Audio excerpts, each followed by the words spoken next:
मैं अभी हिंदी के छायावाद के प्रमुख 4 स्तंभों में, 4 स्तंभ छायावाद के होते हैं। 4 स्तंभ हैं, यानी छायावाद के 4 प्रमुख कवि जिन्हें छायावाद का स्तंभ कहा जाता है। तो ये 4 प्रमुख कवियों में सुमित्रानंदन पंत, जयशंकर प्रसाद, महादेवी वर्मा और सूर्यकांत त्रिपाठी निराला, ये 4 कवि छायावाद के प्रमुख स्तंभ माने जाते हैं। उसमें सुमित्रानंदन पंत को छायावाद का सुकुमार कवि कहा जाता है। प्रकृति का यह सुकुमार कवि कहे जाते हैं। प्रकृति चित्रण में बड़ा चितेरे कवि हैं।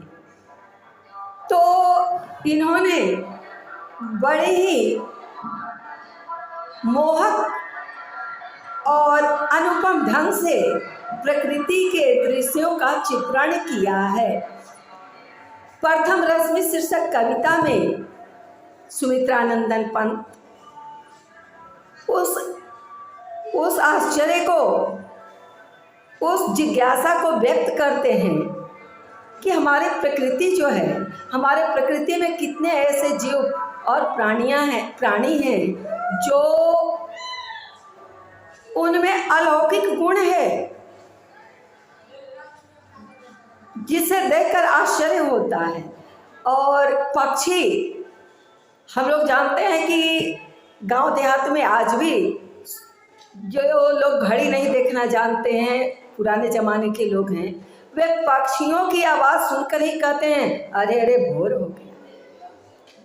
तो पक्षी समूह भोर का आवाज़ यानी प्रथम रश्मि का, यानी सूर्य का उदय के पहले का जो आभास है उन्हें कैसे हो जाता है, यह एक बड़ा ही आश्चर्य है। और इसी संदर्भ में सुमित्रानंदन पंत कहते हैं कि प्रथम रश्मि का आना रंगने तूने कैसे पहचाना। हे रंग बिरंग वाली पंख वाली पक्षी समूह, प्रथम रश्मि यानी प्रातः काल होने वाला है, भोर होने वाला है, तुमने कैसे जाना। कहाँ कहाँ है बाल विहंगनी पाया तूने यह गाना। हे बाल पक्षी समूह, तुमने कहाँ से इतना अनुपम यह गाना पाया, इतना सुंदर कलरों के साथ भोर का आभास कराते हुए, प्रकृति में चहकते हुए, भोर में ही चहक कर लोगों को आभास करा देती है कि भोर हो गया, प्रथम रश्मि का आना आरंभ हो गया है। सोई थी तू स्वप्न नीड़ में, कभी आश्चर्य करते हैं कि ये रंग बिरंगों वाली पक्षी समूह तुम लोग कहाँ सोए हुए थे। तो स्वप्नों के घोंसले में बड़े सुख से सोए हुए थे, अपने मुंह को छुपाकर उसमें सोए हुए थे, सुख से अपने पंखों में दुबक कर सोए हुए थे। नीड़ में, नीड़ का अर्थ होता है घोंसला, अपने घोंसले में सोए हुए थे, झूम रहे थे, घूम रहा पर प्रहरी से जुगनू नाना। और तुम्हारे द्वार पर जुगनू यानी भंजुगनी, तो जुगनू समूह तुम्हारे द्वार पर टिमटिमाते हुए घूम रहे थे। तब तो तुम्हें आभास नहीं हुआ कि भोर हो गया। उन जुगनू के प्रकाश से तुम्हें आभास नहीं हुआ, लेकिन सूर्योदय के पहले यानी प्रथम रश्मि के आना यह कैसे पता लग जाता है ना। तो तुम्हारे द्वार पर कौन घूम रहे थे, तो तुम्हारे द्वार पर प्रहरी के समान, पहरेदार के समान जुगनू घूम रहे थे। शशि किरणों से उतर उतर कर भू पर काम रूप नवचर, और सूर्य के किरणों से मानो ऐसा लगता है कि आकाश से, रात्रि में आकाश में विचरण करने वाले देव समूह, गंधर्व समूह जो आकर धरती पर क्या कर रहे थे, शशि किरणों से उतर उतर, वह चांद के प्रकाश से उतर उतर कर क्या कर रहे थे, तो वह काम रूप नवचर, वह धरती पर, वह दूसरे लोक से, आकाश से आकर वह क्या कर रहे थे, तो चुम नवल कलियों का मुंद मुख, तो वह कलियों का मुख चूम कर सिखला रहे थे मुस्काना। उन्हें मुस्कुराना सिखा रहे थे। यानी वह देव समूह जो प्रकाश चांदनी के प्रकाश में उतर उतर कर रात्रि में फूलों के और कलियों के मुख चुम चुम कर उन्हें मुस्कुराना यानी खिलना सिखा रहे थे। स्नेहिन तारों के दीपक श्वास सुने थे तरु के पात।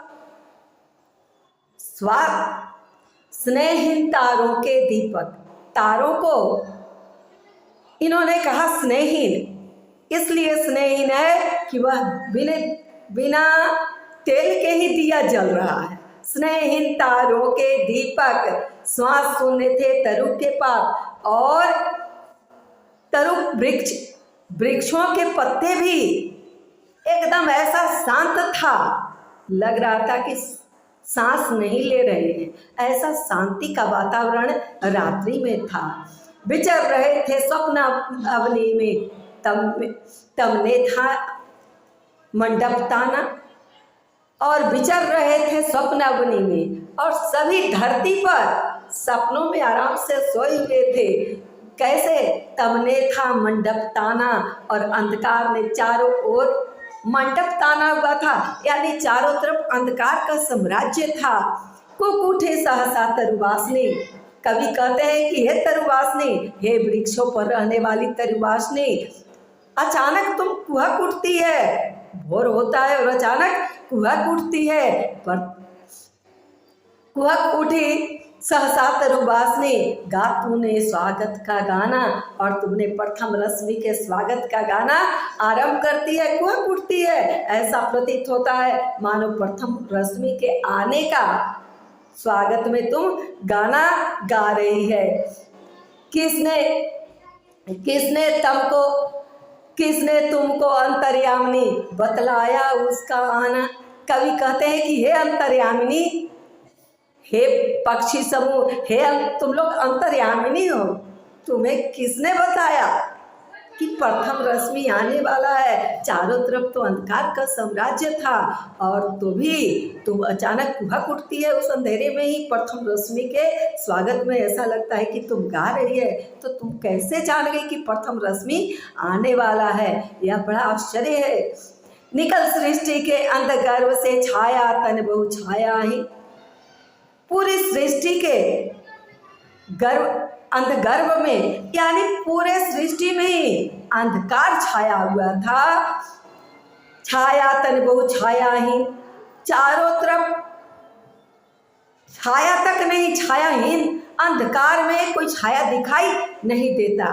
तो छाया तन तरु छायाहीन, सब अंधकार में का साम्राज्य में फैला हुआ था। चक्र रहे थे खल निशिचर, चला कुहुक टोना माना, और रात्रि में चलने वाले निशिचर वह क्या कर रहे थे? तो अपना खल रच रहे थे, और अचानक तुम्हारा टोना माना चला, यानी तुम जो है वह कुहक उठती है। छिपा रही थी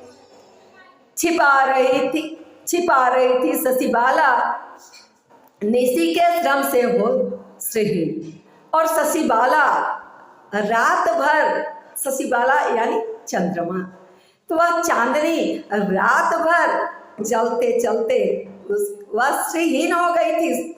रात भर चलने के कारण,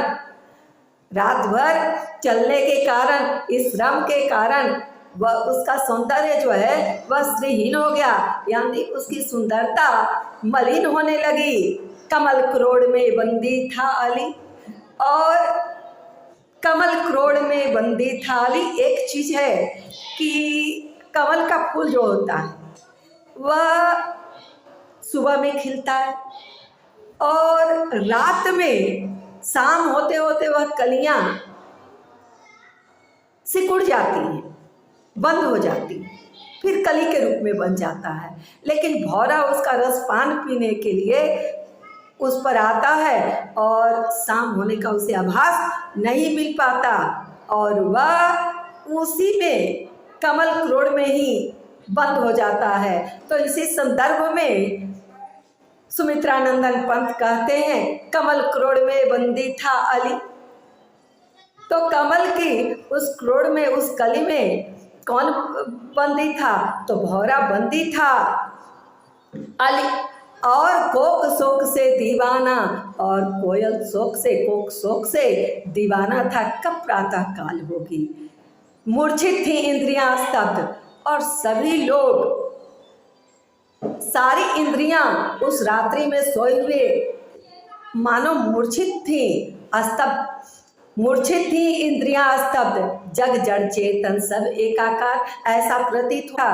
जड़ और चेतन सारे लोग जो हैं वह प्रकृति में, सब लोग रात्रि में सो जाते हैं। तो कवि इसी संदर्भ में कहते हैं कि मूर्छित थी इंद्रियां स्तब्ध, सारी इंद्रियां मानो रात्रि में मूर्छित होती हैं, यानी कोई काम नहीं, व्यक्ति चैन से सोता है उस समय कोई इंद्रियां उसकी काम नहीं कर रही हैं। क्या होता है? अस्तब्ध जड़ चेतन एकाकार, ऐसा शांत, ऐसा लगता है जड़ और चेतन यानी सजीव और निर्जीव सब एक समान है। में केवल सांसों का आना जाना था, ऐसा आभास होता है कि पूरा विश्व शून्य था, सिर्फ रात्रि में लोग सोते हैं और सांसों का आना जाना है। और कुहक उठी सहसा तरुवासनी, और हे रंग बिरंगो पंख वाली, तुम उसी समय कुहक उठती है और यह बता देती है कि प्रथम रश्मि का